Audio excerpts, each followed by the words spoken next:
There is nothing worse than untapped potentials. If you know that you're made for more, this is the place. I know that every successful person I've ever met has one thing in common. They do not let themselves fall victim to their circumstances. They figure out a way to rise above it. So join me on this journey where I help you to be better, do better, and have better in life and in business. If you're feeling stuck and you're needing some practical tools, some hope to get you to that better life, this is definitely the place for you. Hey everybody, welcome to the Unstuck Podcast. I'm your host, Lachelle Weemy, and it is such an honor to talk to my friend, Monica Cox. You guys, she is such a fantastic woman who helps people on their fertility journey, actually, and that's her business. She's just an amazing human that has taken her own experiences, her own situation, and helps people to get unstuck. And I think that you're going to find a lot of what she has to say today is going to resonate with you, whether you are somebody who's had your own fertility journey or somebody in business or just generally been stuck in life. I think you're going to find a lot of amazing nuggets from everything that Monica has to say. So girlfriend, thank you so much for being on the show. Oh, my pleasure. Thank you for having me. So why don't you tell us a little bit more about who you are and how you show up in the world today? Yeah. So I'm a holistic functional fertility health coach, meaning I get down to the root cause of your fertility issues. I show you how to get and stay pregnant when you've been told you can't, and really help you go on a self-discovery journey, because anyone who has faced fertility issues or some kind of, physical issue in their life and has been told you can't, or, there's no hope, or this is how your life is going to be forever, and just had that inner knowing that that was complete BS, but you didn't know how, when, what, where you were going to do it. I'm here to show you and just give you inspiration on it is possible. And so that's me a little bit in a nutshell. And I have got to know, what led you to this specific career path? Tell us a little bit about your backstory on how you came to be what you are today. Yeah, so I was in early education pretty much my whole life. And so when it came to becoming a mom, I thought I was going to be the Pinterest mom. It was going to be easy. I thought I was fit, healthy, and normal. And at 27, I just got diagnosed with unexplained infertility, did my first round of IVF at the age of 30, got diagnosed with low egg quality. And because my husband's sperm was fine, they told me, yeah, that's it. Nothing else you can do. Just try IVF again. IVF is very expensive if you're paying for it yourself, which we were over actually in the United Kingdom. And like I said, I just called BS. It didn't feel right. And I had zero knowledge about mental well-being, physical well-being, nutrition, gut health, any of that. So I just kind of went. I didn't realize the journey I was going to go on. Yeah. And I think, like a lot of us type A women, someone said I couldn't. And I was like, well, watch me, watch me. I love that. So we spent 5 more years in the medical treatment. I had another failed IVF after our first one. But I got better embryos. So the diet and the lifestyle changes were working, but not to the point that I was successful. So yeah, the second IVF didn't work again. Better embryos. And at that stage, I didn't know what I was going to do. I really thought I had thrown the whole kitchen sink at my journey, and my body just wasn't able to do it. Luckily, there was, another test that we can do, and that showed that I had high natural killer cells. So even though I wasn't presenting the way that most people with natural killer cells would, with recurring miscarriages or full-blown autoimmune issues, and this was after being on a very healthy diet after a year. So my health before that, in hindsight, was really bad, really bad. So I was making low egg quality, but also there was so much inflammation and oxidative stress. If an embryo got to a certain stage, my body was rejecting it. So with the support of immune suppressing drugs, I had 3 frozen embryo transfers, got pregnant all 3 times, but only walked away with 1 live birth. The second miscarriage was really hard in the sense that we we had success. I knew I was doing everything physically right I could do for my body. I went autoimmune paleo. I was in just a much better state mentally. Obviously, I had the stress of not, I had my child, right? I had my baby, which I know is a big thing when you're dealing with fertility issues. Yeah. And yeah, miscarried twins, and I just thought that was it. That's my journey over. I'm not doing any more medical assistance. I'm done. And it was just very bittersweet, right? I knew I was walking away with a beautiful, healthy baby, but yeah, that was it. And then 2 months later, I got pregnant naturally with our second son. Surprise! But that's when the penny dropped of like, I was pissed. I have to admit, I was really mad that even though everything on the holistic side that I did wasn't easy, it was doable.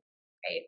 And actually, it would be very easy if I had the right guidance and support because I was going through this before Instagram was even invented. Right. So there was no books, there was no podcast. I got laughed at by OBGYNs when they told me or when I gave my hypothesis about autoimmune issues affecting fertility. They're like, that's made up science. Everyone thought I went crazy when I changed up my diet, which I literally just started eating like real food.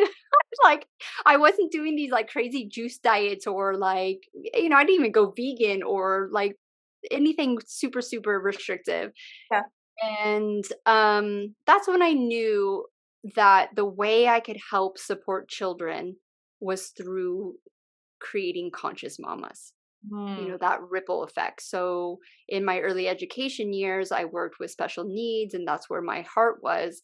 And when I started learning about, how we can actually improve our situation no matter what our diagnosis, I thought, oh, well, I'll help children in this way. And then I realized I didn't want to deal with the parents. Like it's hard enough to convince someone to do it for themselves. And as much as parents say like I would die for my children, I'm like, okay, stop drinking. Stop feeding them crap food that's like affecting their mental and emotional health. Like take care of your generational trauma and stop passing it down from them. Like we have this really weird, like I would do anything for my child except restrict their diet. Yeah, Like, like we like death, but is like better than convenience. yes. And I get it as a parent now, I Yeah. understand. But at the same time, it's just like, come on. So I'm really excited to be able to foster in this new consciousness that is evolving around all walks of life, around all religion, ethnicities, that we are so powerful.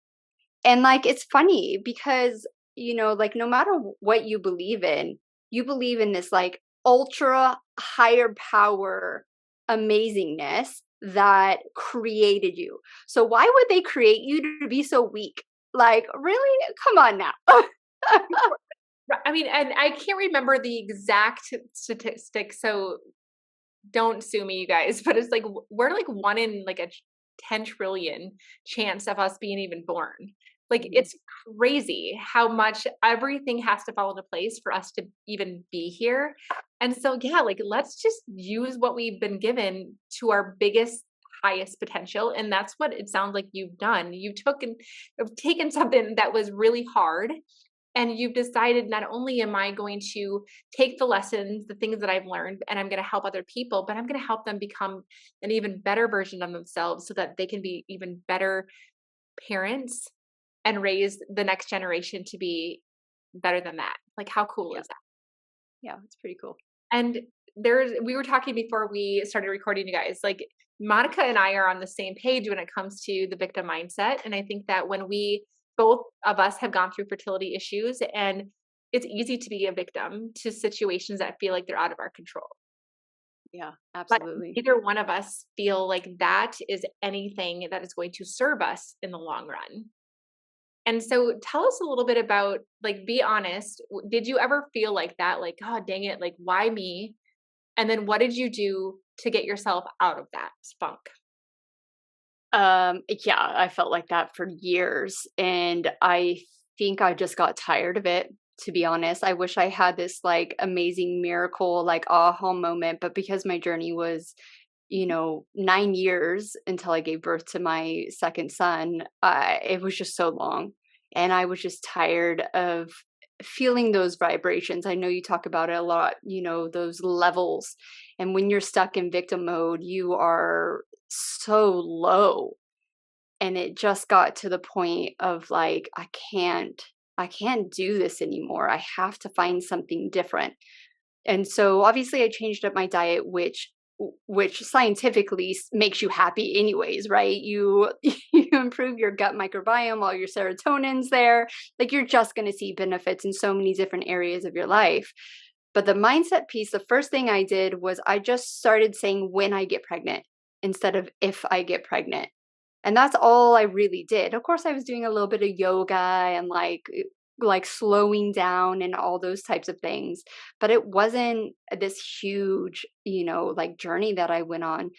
And as you know, subconsciously my mind was like, "Okay, let's go. Win. All right." And as much as I kept on quote unquote failing, it wasn't the moment I started saying that I got pregnant the next month. Absolutely not. There was still a journey to go. I held on to that that hope, because every failure that I had, it was actually I was getting steps closer. Right. So the first IVF failed, no embryos, no viable embryos. The second one, viable embryos. Right? The third one, I got pregnant, but I didn't stay pregnant. The fourth one, I got my baby. Right? And so I just kept going one foot in front of the other and surrendered the whole process. And it really just came down to the journey was so long that I just was like, well, Yeah. right, that's it. I can't hold on to it anymore. This is just exhausting. Yeah, that's so powerful because, you and I have both very similar stories. I had a child, then I miscarried twins that we had gone through fertility for, and I actually was able to conceive my daughter with just Clomid and metformin, like, I mean, basically nothing, right? Yeah. She was like our little miracle baby that I thought, was not even an option, just like yours. And what it's just so amazing is that you didn't give up, you allowed the surrender. And Hmm. it's like we still have this dream in our hearts, but we don't allow ourselves to completely give into hopelessness. And I love that you were able to find ways to still take on that identity of when I am pregnant. Yeah, absolutely. I mean, that's the key, right? You just have this delusional belief system Yes. that Yes. has no evidence. Yeah. Mhm. Because I made a TikTok the other day of like, I had no evidence. Everything was stacked against me, Right. to get pregnant naturally. And I always say, I went out and I created my own evidence. And that's just action, right? You're just taking steps to live a happy, healthy life. If you do that for your cellular health on a physical and mental level, you're bound to receive what you want. I Yes. mean, that's just like, that's what's going to happen, right? Where if you're sitting in this negativity and nothing works out for me and it's too hard, or you create victim mentality in anything. And Yeah. I know a lot of women won't like this, but even, oh, I'm a woman. It doesn't work like that for women. Well, that's a really crappy belief system for yourself, right? And it's just changing that up. Yes, is it a little bit more complicated, and there's a lot of practice with getting yourself into that mindset? Absolutely, because you have decades of BS to deal with. Right. I mean, that's just it, right? And you just talked about that, like the DS is what I call belief systems, which are the programming that we have going on in our subconscious, right? And our brain will literally look for things that match our inside belief system. So what it Yeah. knows to be true, which is imported inside of us by the time we're 7 years old, before we have any context to say that's crap, we just take it all in. So whatever mom and dad said, and God did that on purpose, you guys, because he wanted us to become um, to be able to be taken care of by our caregivers because we are so helpless. So it's a natural thing for us to just accept whatever it is that they tell us. But unfortunately, not everything that they tell us is healthy. And so we have these belief systems that we literally carry on throughout our whole lives. And then our brain looks for things in our outside world to validate that belief system, to prove that it is correct, that that is the way the world works and this is how we work in it. And you're going to continue to find those things. And so you, Monica, had to choose to find new ways to look for things that were consistent with the belief system that you were choosing, not the one that you were given. Yeah, absolutely. And I mean, that just went into motherhood and entrepreneurship as well. I feel like I'm a lot quicker learner when it comes to business, but I showed up in finding fertility with a truckload of luggage of, low self worth, low self love, money issues, success issues. My mom was, my mom's a multimillionaire now, but when we were growing up, we were very poor and she had to work hard, right? She was gone a lot. And so in my little girl brain was that success and money takes you away from your children. So Yeah. what's the worst thing that it could possibly happen to someone who waited so long to have children and wanted to naturally be a stay-home mom as well? Where that inner belief system was like, well, no, that's not where worthiness comes from. Worthiness comes from working hard and getting money and doing all those things, which there are facets of showing up and doing the work, and money being a very good tool and energetics to create reality and help and serve. But that's not worth. And Right. that's where I was getting it from because that's what my mother mirrored, right? Or showed me. Yeah, absolutely. So I would love for us to dive into that because there's so much that we can take from your fertility journey and translate it into business. Because I think a lot of us are listening to this and like maybe, you don't have your own fertility story, but you have your own BS that has been holding you back in business and you've allowed yourself to become a victim to that, or you have given up all hope and so you have allowed the doubt to creep in and you're like, I don't even know why I bothered anyway, and you feel like you have no control and you're powerless. How would you guide someone who's feeling like that, whether it be their fertility journey or their business, and what would you do to help them kind of get unstuck in that way? Yeah, so even in my coaching now, it just goes down to those core beliefs, right? I don't care about your diagnosis or your business or what's going on. It's like, what's your core belief system about yourself? Let's dive there. I mean, if I had to do my whole journey, both business and fertility, that's where I would want to go. Right. Because as you know, that creates your reality, that creates your thought system, that creates your habits, your actions. And there you are. You're looping yourself in these self sabotage, right? You can't stick to the physical commitments that you need to stick to because you don't believe deep down that you're worthy or you're loved or, anything like that. So it's really being radically self-honest and being vulnerable, which I think a lot of women who not only deal with fertility issues but start businesses, right? Like we're a different breed, you know. And but the reality is why are we doing it? And when I finally checked myself in my business, I not obviously I have this divine led inspiration of doing what I do, right? I don't feel like I would have gone through so much to not do what I'm doing now. But when I got real, I there's a part of me that started it for self-worth.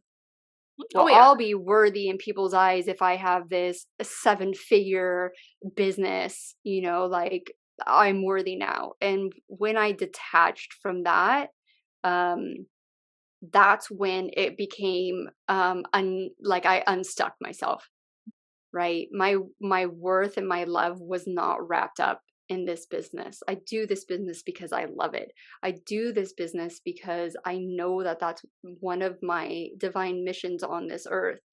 I do this business because it brings me creativity and joy. Like when I'm on podcasts like this, or even with my clients or what, like I just got the chills, right? Like I get lit up, my whole Yes. body lights up. And Yep. you know that you're in the flow and you're in creativity and you're like connected to that divine source, you know you're on the right path.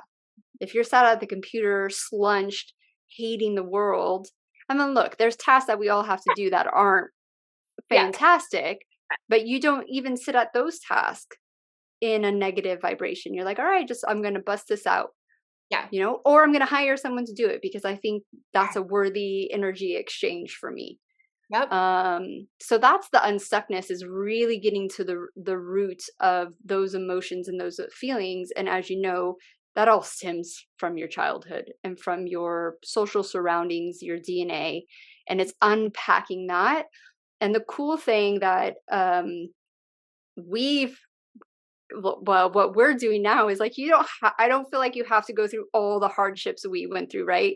We've Right. read all the self-help books, we've done the hard work, we've tried the modalities, and everyone's journey is going to look different, but there's a core aspect where if you get to that root cause of the emotion, you can literally change your energetic field, which, as you know, brings you up to that higher vibration, which you start attracting the things that you were meant to have in this world. And things just flow easily. Yeah. Like your creativity flows, you're not stuck. And it's just so amazing and almost kind of like a privilege to be in this position, to know that you're helping people not go through 8 years of trauma Right. or spending like $100,000 on business coaching that tells you how to do the perfect marketing funnel Mhm. that you're not in alignment with. Right. 100%. And there's so much that you have just said that it just like, oh my gosh, where do I even want to go next? But what practical tools would you give somebody who, like, what are some of the exercises that you do on a daily basis or on a regular basis that keep you in that energy? Because I know without a doubt that it doesn't matter if it's a baby or if it's a business, it's you keep yourself in that frequency that allows for you to be in gratitude and identify as the person that has that. You said that, like, when I'm a mom, like when I am a I run a multi-million dollar empire. That's what I say in my affirmations every day. Like that's my identity that I take for myself. And that's the lens in which I look at things. And this is how I make small decisions each day that are consistent with that identity. So that's one small practical tool that I use that gets me closer to where I want to go. So what are some of the practical tools that you use? I think the best thing that you can first start off doing is getting in tune with your intuition and your inner guidance, right? I Yeah. mean, if you don't have that, then you're just like throwing darts in the dark, Yeah. because you're going to be heavily influenced by all the marketing that goes out there and all the like glitz and glamour that it's so easy to run a business. Like I know I got sucked into it. Like I'm not like, I'll tell you I did. But tuning into what you're feeling, Mhm. right? And if you're feeling icky, then it's like, okay, what's that emotion? Yeah. Where's that stemming from? Is that because you got called stupid at school repetitively by the kids around you, or maybe your teachers, or maybe even your mom? Like what is that? Mhm. So having that inner wisdom, inner guidance that is obviously divine led, um, but tuning into that. And so that is a practice of really just getting quiet, Yeah. right? So it could be meditation, it could be yoga, it could be going out for walks, it could be guided meditations for a while until you are able to click into it yourself. It's getting grounded, finding what lights you up in the first place and being unapologetic about doing that for yourself, right? Whether that, and like I even found myself doing this, like I like hair and makeup, but like when you get into like the spiritual side, they're like, oh, well, that's so like fake and da da da. It's like, yeah, but it lights me up. Like, just leave Yeah. me alone. Yeah. Totally. Yeah. Let's not shame ourselves for that. It lights you up. Yeah, absolutely. Yeah. Finding So those. those tools, and that can come in many different forms, right? And it's finding what you vibrate with. Some people just don't like yoga. They're not flexible. It's not for them. Okay, I don't want to sit on a pillow for 10 minutes. Okay, where's your favorite place to walk? Right? Can you get out? It's really about the detachment of the outer world and, muting all of the noise around you. And if you find yourself like in early motherhood, straight to my phone when I got pissed off, right? When I got triggered by either the husband or the kids, and like just detached from the emotion that I was feeling. Alcohol was another thing. I wasn't like a big, I mean, obviously with my fertility journey, I was an alcoholic before that. Really reined it in.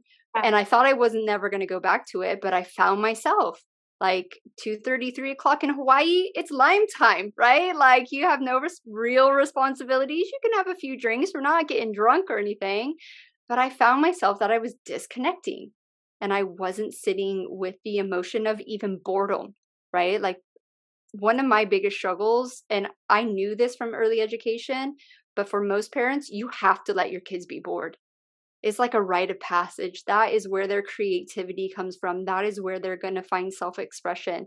If you are constantly entertaining them, even if it's just being outside and always in their face, always playing soccer, always playing with them, they're not going to find their self identity. And that's the same as adults because we don't really have that, right? We grew up in the 80s, 90s, maybe some of us 2000s now. I'm dating myself. And it's this constant simulation. It's when like we all had to hyper perform at school, at sports, at dance, musically. And we are like the first generation, us like elder millenniums, the Gen Xers, the older Gen Xers got it. They were left to themselves, sometimes not in a good way, but, but yeah, it's getting still. And if you find yourself like, well, I'll just like schedule Instagram for like 2 months and that's going to make me feel really uber amazing. It's like, well, was that necessary? Or did you do it because you were distracting yourself from feeling lack in your business or feeling emotional about something? And I know I did that for a really long time. And, I saw issues with my marriage and issues with motherhood. And not because I was conscious enough and still willing to move forward in my journey and be really self critical in a way, like that's how the unstuckness comes, right?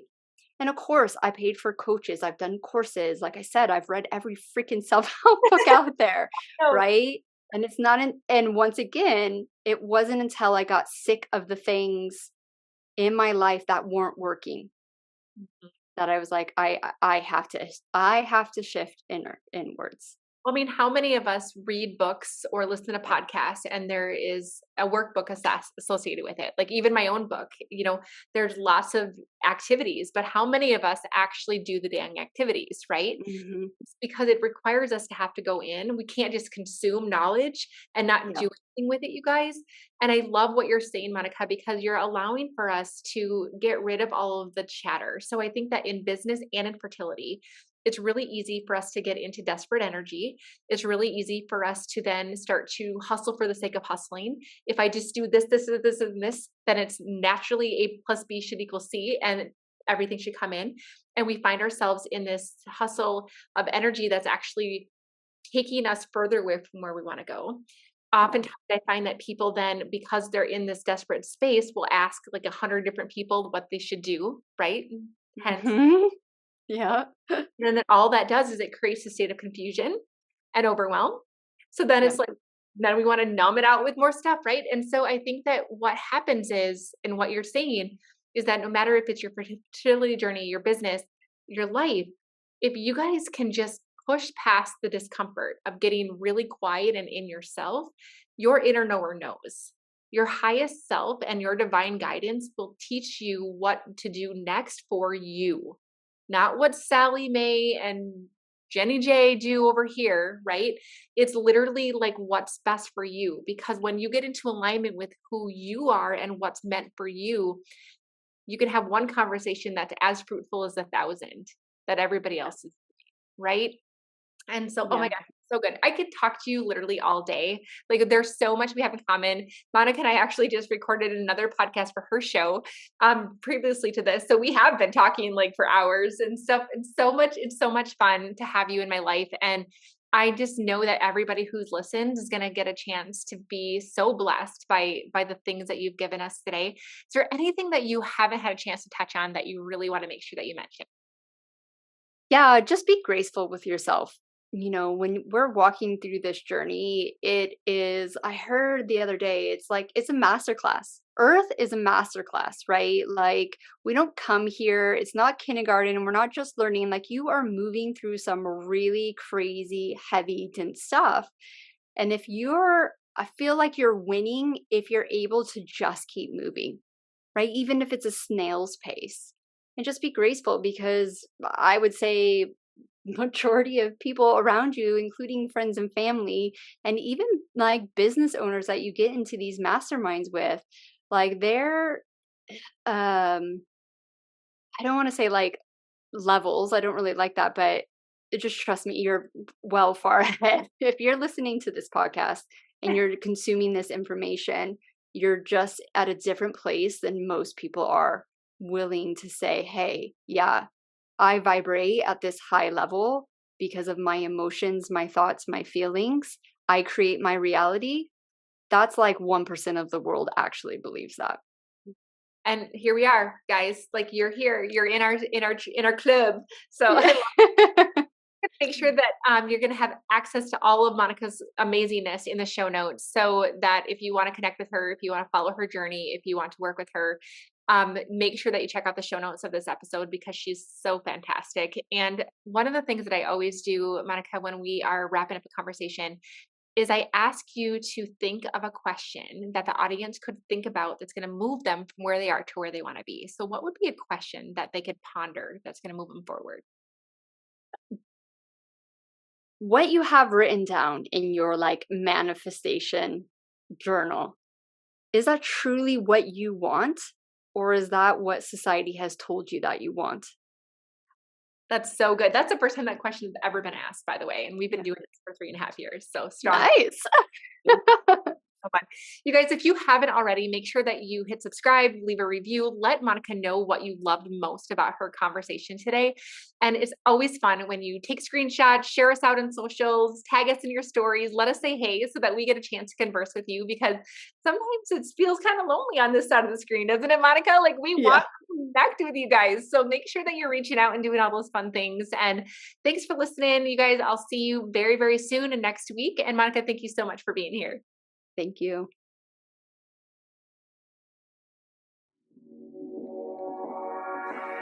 Thank you so much for listening to the Untucked Podcast. I'm so grateful to be on this journey with you. And don't forget to check out the show notes if you want to get into my private club, the Better Club, to be able to learn better ways to be better, do better, and have better. So until next time, keep showing up. Let's get unstuck together. Have a great day.